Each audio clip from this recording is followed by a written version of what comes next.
think Mary Ellen, I actually had some phone calls today, and we're approved to proceed with getting a public comment form on the master plan website. Okay. I mention that because Mr. Gilbert's in the front row. He held his comments last time, hoping to post on the master plan website. That's true. Sorry about that, I apologize. It is up. You're welcome, of course, to speak tonight. Mr. Chadwick, to speak on the master plan and affordable housing update? Yeah. I hope everyone received a memo that just traces the cumulative goals and objectives of the master plan, reexamination report, and master plan element amendments for 20 years. That's that, it's 3 or 4 pages.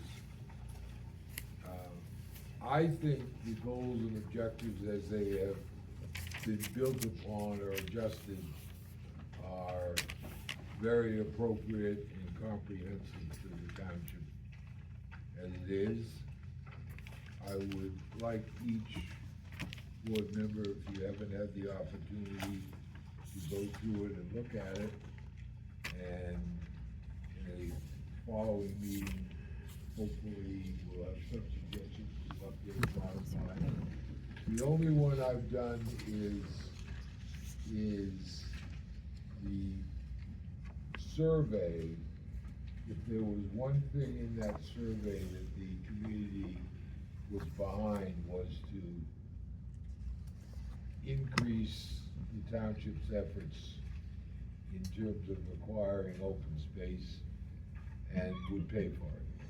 I think we should, in the questionnaire of the survey, it was a doubling of the current 2 cents to 4. And the goals and objectives, I've made a couple comments below on each one of them, and that's one of them that you probably should emphasize that greater in the final master plan document. The other item that, and most of my comments I'm gonna try to be brief, are relating to the land use patterns of the community.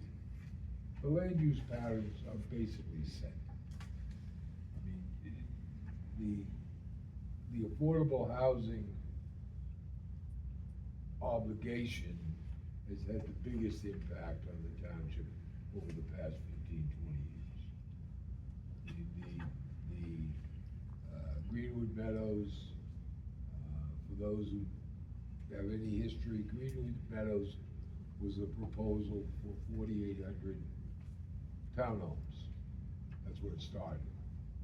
We wound up with 365 homes on 365 acres, or effectively an acre density, plus 28 affordable units. And obviously that didn't change the western part of town. It reinforced a single-family, larger lot residential, but not as large as the majority of the lots in that area of town.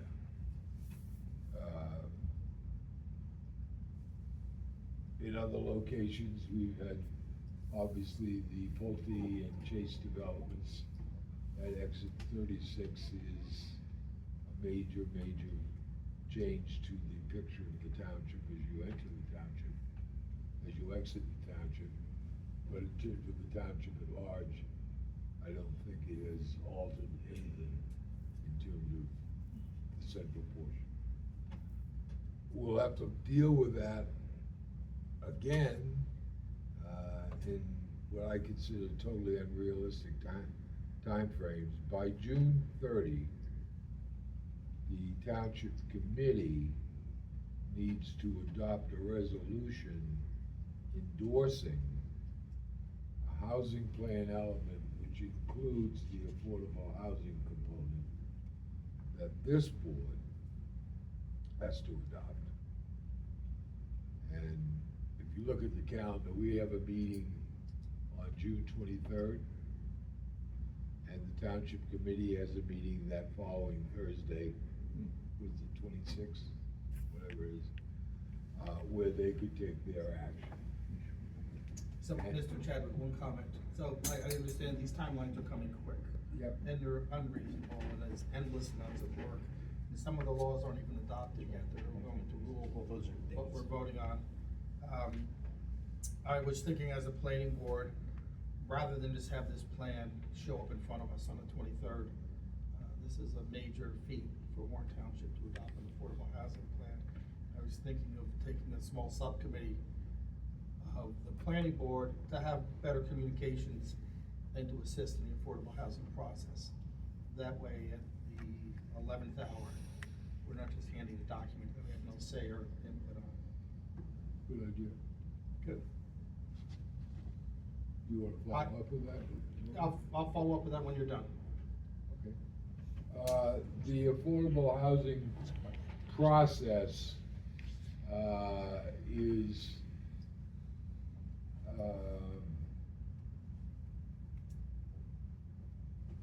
well, let's go where we are.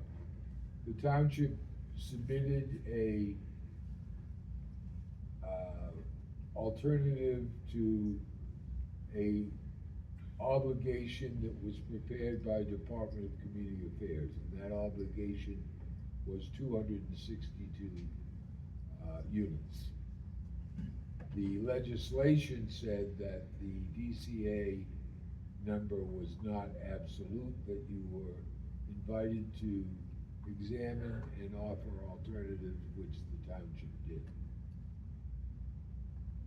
That number was 181. The process then went into mediation.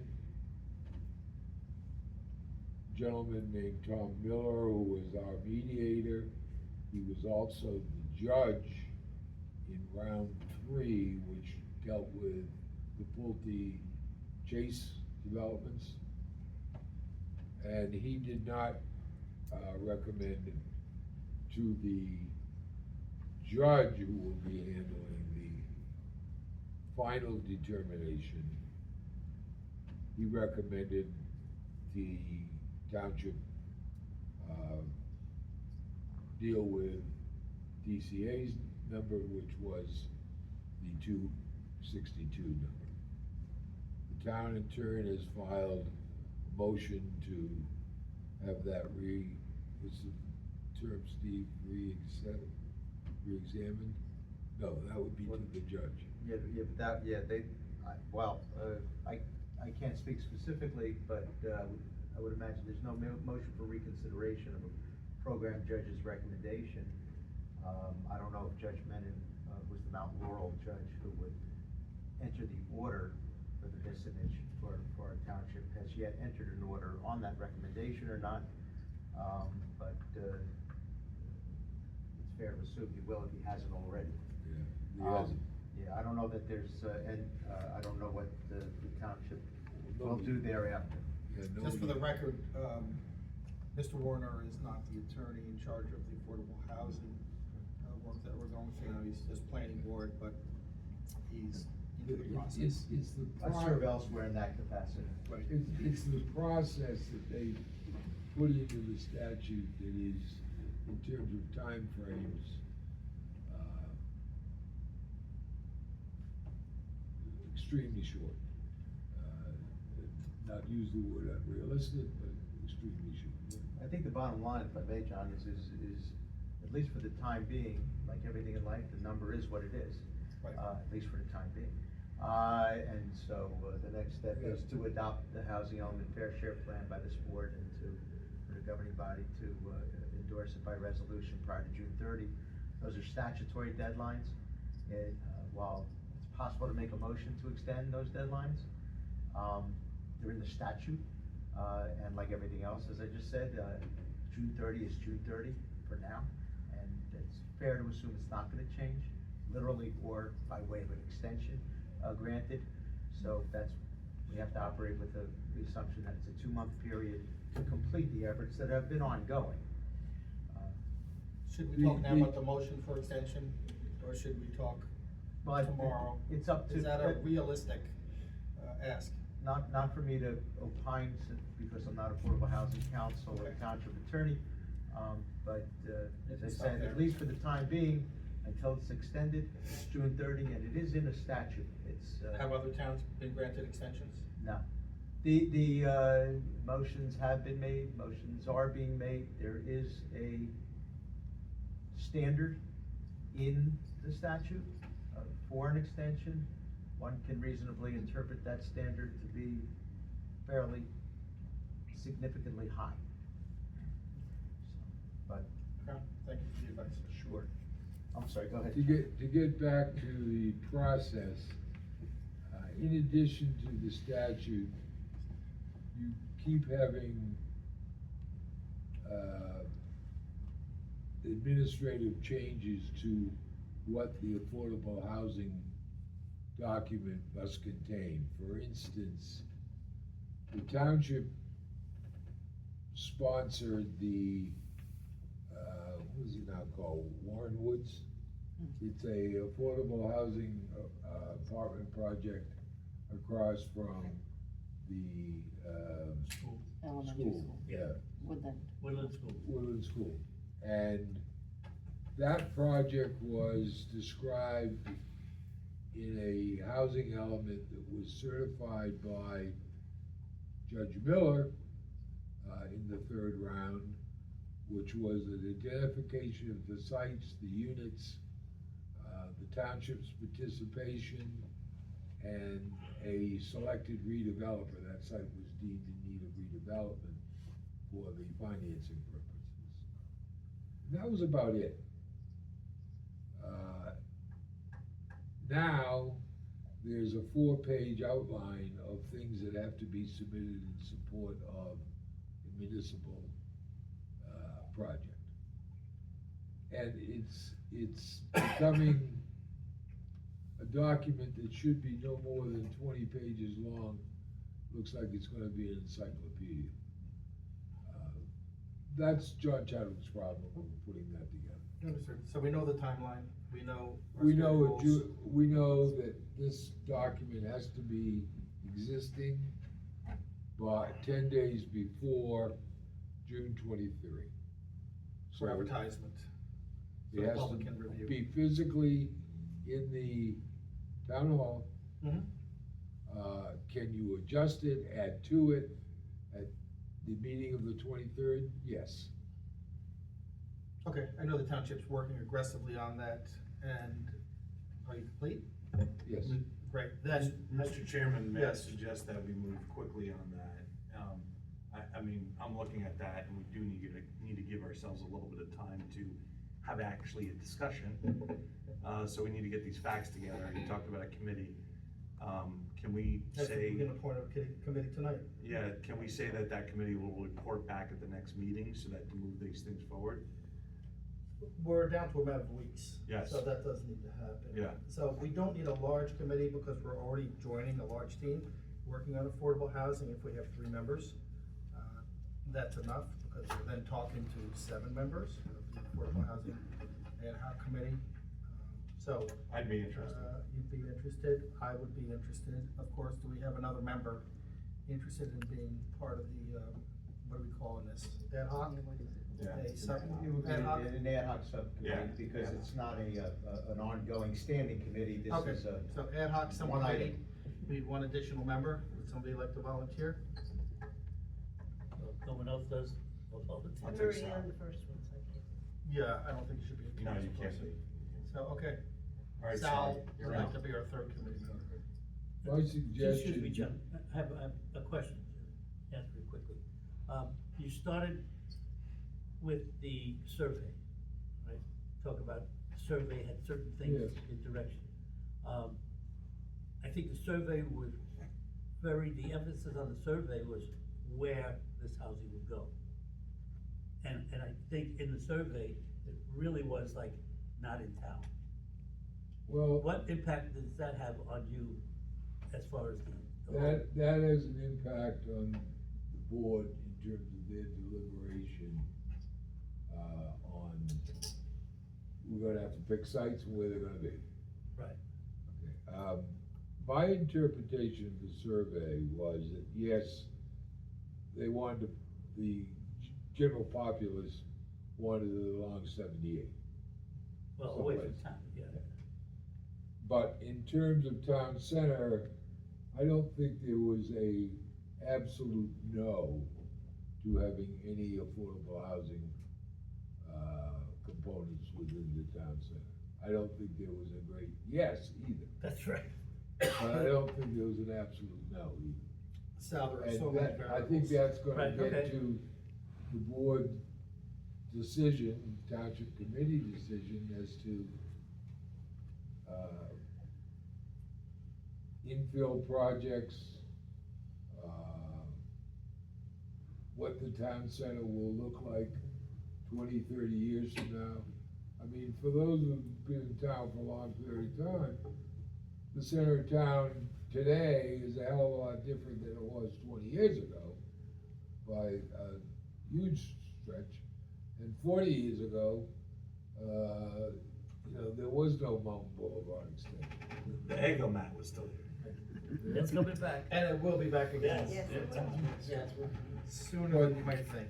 It Uh, comes Hey, to. John, you've answered the question. Yes. John Chadwick's opinion is that the town center has had 2 new apartment buildings built in it. And I think it contributes to a downtown in its largest global type of context. Correct, there's many variables to consider, and we're looking at dozens of sites, and they have to get dialed in to what's best for Warren in many different factors, so that'll be part of the consideration, so, of course, the whole survey from the township. Okay, so that's our 3. And if I may, Mr. Chairman, from my experience in other municipalities, this is very similar to what's occurring, particularly once the number, which is sort of the first phase of round 4, is established. And again, I'm not saying it's entirely established or definitively established forever, but it's established for now. Now is the time to focus in on the next phase, the May-June phase, to adopt the Housing Element Fair Share Plan, working together with the governing body to ensure that it satisfies the obligation, because the obligation is the township's obligation, notwithstanding the fact that the planning board adopts the plan, as we adopt all master plan elements and the entire master plan itself. I think it is an excellent idea to have a planning board subcommittee working hand in glove, for lack of a better phrase, on the project with the governing body, because it is should be a unified. Correct, Process. we'd like you to be a big part of the team guiding us down the Oh, pathway. I shouldn't have said so much, as always. But you have you got me. Thank You you. sure you want me, you got me. Just for the record tonight, because everything's gonna be posted on the website for the public to review, I only have 2 of the 3 documents, Mr. Chadwick. For consideration for the public to view is the traffic and circulation, Yeah. correct? Utilities, Yes, I got 2 utilities, I didn't get the third one. What was the Actually, the third other one? thing It was was sort of just- an agenda of items? the other was the goals and objectives. Okay, goals and objectives, so those April are the 3 20. documents that we'll review, just to make sure the language is right, we'll post them on the master plan website. All of these documents, we have digital support graphics, but the language is what is important. We understand that. I mean, for instance, the circulation system, you're not changing any roads in Warren.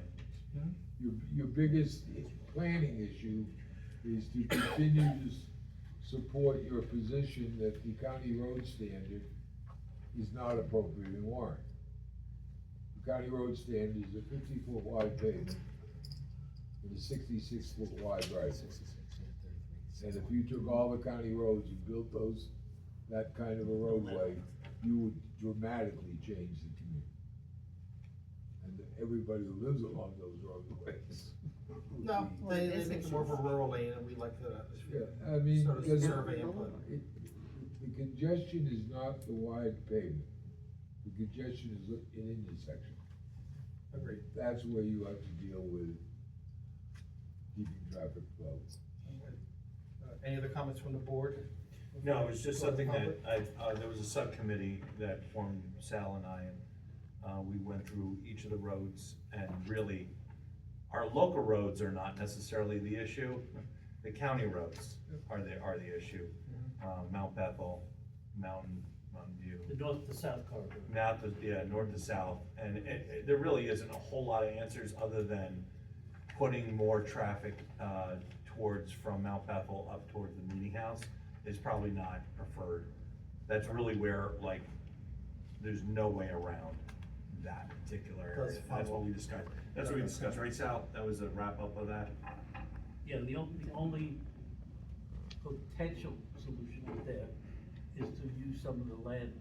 If we would have taken King George prior to this development now, and used some of that land, we could have made that whole intersection a lot easier. Easier, right? Yeah, Well, That King George, yeah. ship has sailed. the King George, yeah.